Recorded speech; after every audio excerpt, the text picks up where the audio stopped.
नमस्कार। मैं दिनेश शर्मा आप सभी का स्वागत करता हूं अपने YouTube channel amazing maths with Dinesh में। आज के इस वीडियो में इस कड़ी में जो कि इस चैप्टर की अंतिम कड़ी है, आज हम क्या सीखने वाले हैं आइए। आप हैं मेरे साथ यानी अमेजिंग मैथ्स विद दिनेश के साथ। हम 9th मैथमेटिक्स और चैप्टर नंबर 10 सर्कल यानी कि वृत्त हम पढ़ रहे हैं। और प्यारे दोस्तों आपको बताना चाहूंगा कि this is the last video part of this exercise. आप यदि इन 7 पूरे चैप्टर्स की वीडियो को देख लोगे तो आपको पूरा का पूरा चैप्टर जो है समझ में आ जाएगा। आइए देखते हैं आज हम क्या सीखने वाले हैं। सबसे पहले हम बात करने वाले हैं आपकी एक्सरसाइज 10.5 प्रश्न नंबर 3। क्या प्रश्न था कि दी गई आकृति में angle P Q are 100 degree है, जहां पी क्यू तथा आर केंद्र ओ वाले एक वृत्त पर स्थित बिंदु है, तो एंगल ओ पी आर ज्ञात कीजिए। तो बिना डायग्राम से तो समझ में नहीं आएगा, तो ये रहा आपके पास डायग्राम। यहाँ पर देखिएगा। हाँ, एक बात आपको बताना चाहूंगा कि एडिट करते समय थोड़ा सा मुझे यहाँ कंफ्यूजन हो गई थी। और this is not a, this is Q. आपको पहले ही बता दूं, इसका नाम आपने रखना है याद क्यू। ठीक है। अब आप देखिए कि आपको जो एंगल दिया है एंगल पी क्यू आर, कौन सा एंगल पी क्यू आर, यहां से एंगल पी क्यू और आर, ये वाला जो एंगल है ये 100 डिग्री है। जहां पी क्यू आर केंद्र पर वृत्त के परिधि पर बिंदु है पी और आर, तो आपने ओ पी आर ज्ञात करना है। कौन कौन सा ओ पी, मतलब आपने ये एंगल फाइंड आउट करना है, ये वाला एंगल। ठीक है। आइए हम इस क्वेश्चन को किस तरह से सॉल्व करते हैं। सॉल्यूशन में देखिएगा, यहां चाप पी आर, एक चाप है पी आर, और कहां है वो चाप, देखिए यहां से पी बड़ी चाप है, दीर्घ चाप हम इसको कह सकते हैं पी आर। ये यदि एक चाप है तो इस चाप ने एक कोण बनाया है, और वो कोण बना है यहाँ पर 100 डिग्री का। यदि आपको याद हो, हमने एक प्रमेय भी पढ़ी थी, अभी बताऊंगा आपको कि किसी चाप द्वारा वृत्त के किसी भाग पर बनाए गए कोण केंद्र पर बनाए गए कोण का आधा होता है, या केंद्र पर बनाया गया कोण दुगना होता है। तो इस चाप ने ये एंगल बनाया है यहाँ पर कितना डिग्री का, 100 डिग्री का। अतः उसी चाप द्वारा केंद्र पर 200 डिग्री का कोण बनेगा। आपको शायद ये चीज भली भांति याद है कि किसी चाप द्वारा, देखो इस चाप ने वृत्त के किसी भाग पर 100 डिग्री का कोण बनाया, तो निश्चित तौर पर ये जो केंद्र पर कोण बना इस साइड को, ये कितने डिग्री का बनेगा, 200 डिग्री का। क्यों बना, आपने प्रमेय 10.8 में अच्छी तरह से पढ़ा था कि एक चाप द्वारा केंद्र पर अंतरित कोण, ये देखिए इस चाप ने केंद्र पर एक कोण बनाया ये वाला 200 डिग्री का।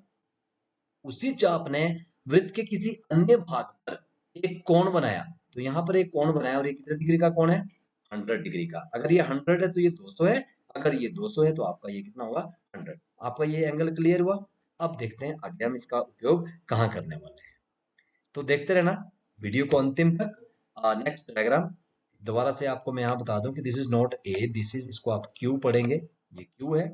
और बाह्य पी क्यू आर, जो बाह्य कोण है पी क्यू आर, देखिए P Q R, P O R, sorry this is not P Q R, बाह्य P O R, angle P O R, कौन सा है पी ओ आर, ये वाला मैं कह रहा हूं, बाह्य पी ओ आर, ये वाला एंगल। और ये कितने डिग्री का, ये भी आपने प्रूव किया, दिस इज 200 डिग्री। ओके। अब बताओ जो अंदर का पी ओ आर है, ये वाला पी ओ आर, ये कितने डिग्री का होगा। आपने जरूर पढ़ा होगा कि किसी बिंदु, यदि कोई रेखा है, यदि ये वाला एंगल आपका 200 है, दिस वन कितने डिग्री का एंगल है, 200 का, तो रेस्ट ऑफ द एंगल कितने डिग्री का होगा। यस, आप क्या करोगे, उसको 360 में से माइनस करोगे। 360 माइनस जब हम 200 करेंगे तो वी विल गेट कितना डिग्री का कोण आएगा, जी हाँ आपके पास आएगा 160 डिग्री का। तो जो अंदर वाला ये कोण है दिस विल बी 160, ये भी आपका 160 का एंगल बनेगा। इस तरह से अब हम इसको, मैं एक बार इरेज कर रहा हूं, और इसको आप Q, दिस इज Q, इसको आप Q ही पढ़ें, और इसको आप O पढ़ें, दिस इज POR। ठीक है। इसी तरह से अंतः POR, this is also PO not Q, POR, तो अंतः POR अभी अभी हमने प्रूव किया 160 डिग्री का। ये कोण देखिए अंदर से ये कितने डिग्री का हो जाएगा, 160, ये देखिए 160। अब एक ट्राइंगल देखिए आप, पी ओ आर, एक ट्राइंगल बन रही है, जिस ट्राइंगल में this is OP and this is O R, ये दोनों भुजाएं बराबर है। तो कैसी कैसी ट्राइंगल बनी, ये बनी आपके पास समद्विबाहु। जी हाँ, समद्विबाहु त्रिभुज। और समद्विबाहु त्रिभुज का आपको पता होगा कि उसके आमने सामने के कोण कैसे होते हैं? जी हाँ, बिल्कुल बराबर। तो कौन कौन से कोण? एक कोण ये और एक कोण ये दोनों कोण बराबर है। Let this angle be 1।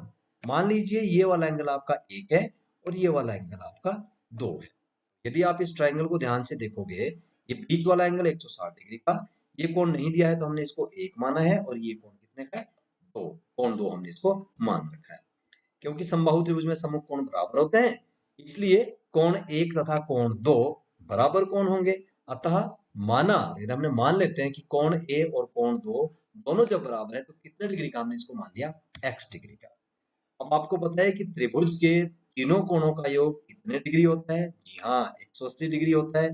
तो कोण 1 जमा कोण 2 जमा कोण ओ, मतलब देखिए यहाँ पर कोण 1 जमा कोण 2 और जमा कोण ओ, इन तीनों का योग कितना होगा? 180 होगा। अब कोण 1 और 2 को हमने x माना है, तो ये x और x हो जाते हैं, और 160 कितना हो जाएगा आपके पास? हाँ, ये आपके पास जो एंगल है यहाँ पर 160, ये वाला एंगल। इसी तरह से 2x इनको प्लस कर दिया हमने, और आपके पास आ गया 180।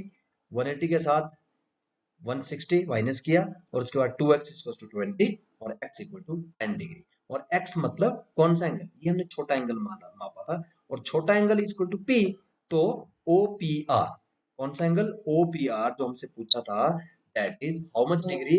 That is 10 degree. यदि आपको समझ में आया हो तो आप बेशक कमेंट में अवश्य लिखें, सर समझ में आया, नहीं आया तो भी आप अपने सजेशन इसमें दे सकते हो। ये था हमारा क्वेश्चन नंबर। आइए देखते हैं नेक्स्ट क्वेश्चन आपके लिए कौन सा रहेगा इस वीडियो में। जी, प्रश्न नंबर 4, हम सीक्वेंस में चल रहे हैं, और प्रश्न नंबर 4 लिखा है कि आकृति में, भी कहाँ है आकृति? लो पहले हम आपको आकृति ही दिखा लेते हैं। ये रही आपकी आकृति। आकृति में एंगल एबीसी, एबीसी मतलब बी के बारे में बात कर रहा है, बी। ओके, ये टोटल वाला बी कितने डिग्री का है? 69 का। राइट, यहाँ पर डिग्री नहीं है बेटा, डिग्री समझ लेना कि दिस इज डिग्री, ये लिखने में प्रॉब्लम थी तो मैंने नहीं लिखा। ए सी बी, दूसरा एंगल कौन सा है? सी, सी की बात हो रही है, विच इज सी? या सी इज 31। अरे भाई ये बड़ा आसान बन गया। हम जानते हैं कि जब किसी त्रिभुज में कोई दो एंगल दिए होंगे भैया, एक ये वाला एंगल और ये वाला एंगल, तो तीसरा एंगल हम फाइंड कर सकता हूं, बिल्कुल कर सकता हूं। कैसे? यहां पर ट्राइंगल एबीसी में एंगल एबीसी 69 गिवन है, एंगल एसीबी 31 गिवन है, और एंगल ए किसके बराबर है? जी हाँ, ये एंगल ए के ही बराबर है। और हम क्या जानते हैं?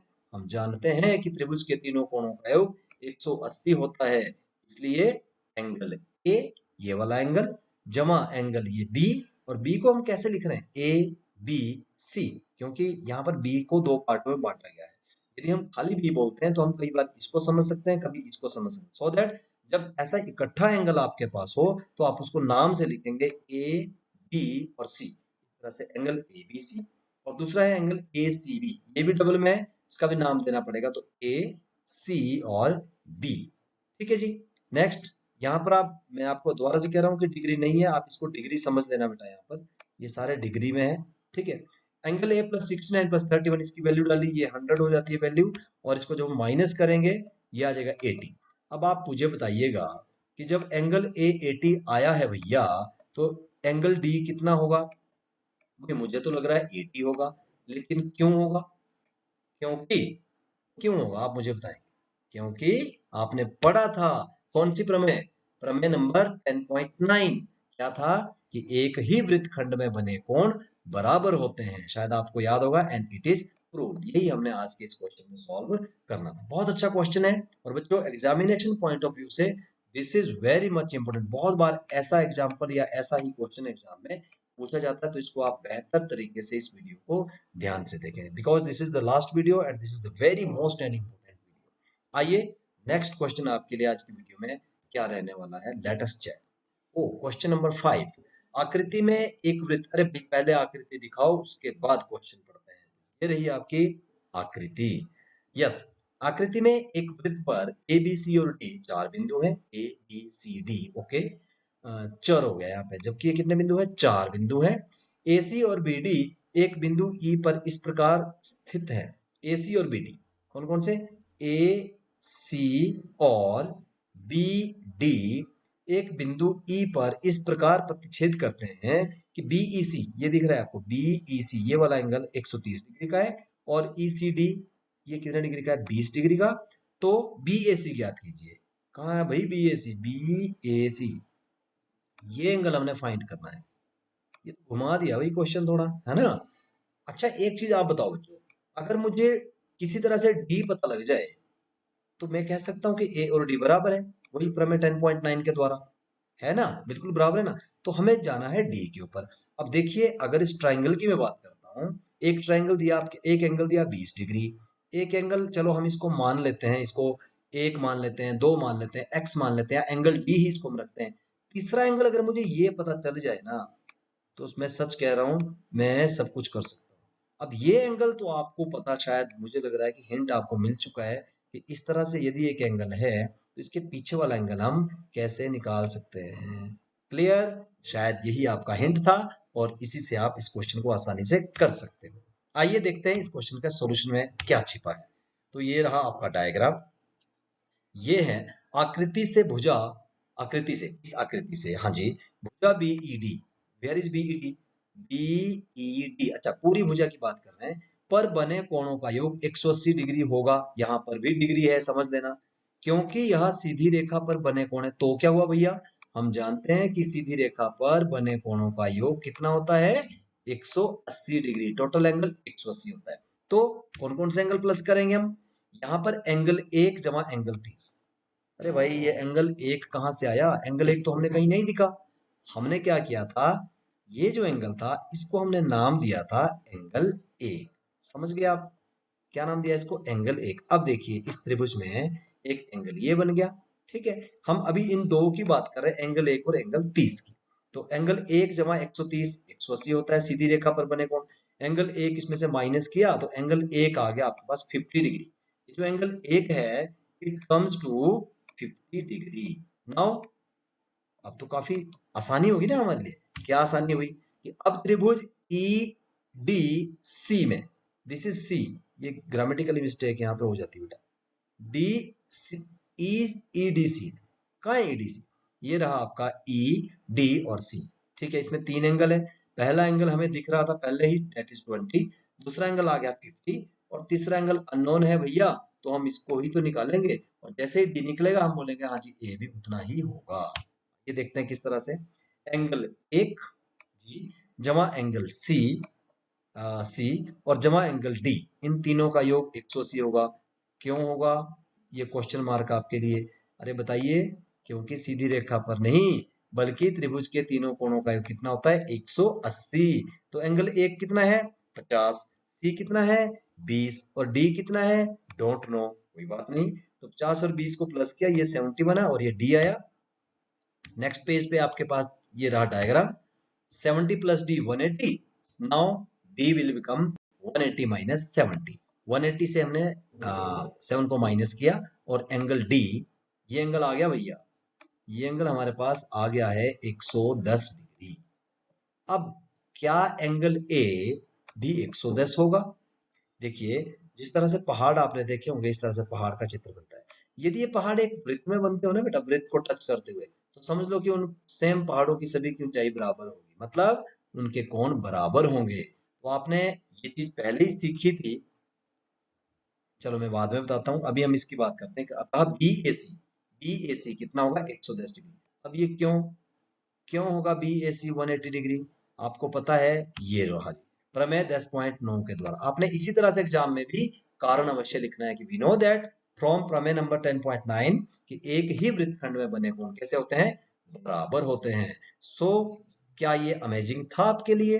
तो बच्चों अगले चैप्टर की वीडियो आपके नए सर कोई भी लाएंगे, मेरा चैप्टर यही था। नेक्स्ट मिलेंगे आपसे 15 चैप्टर में, तब तक आप कीप वॉच, जो हमारा यूट्यूब चैनल है उसको आप सब्सक्राइब करें, अवश्य देखें और इस चैप्टर को आप पूरी तरह से सॉल्व करें। Thank you very much.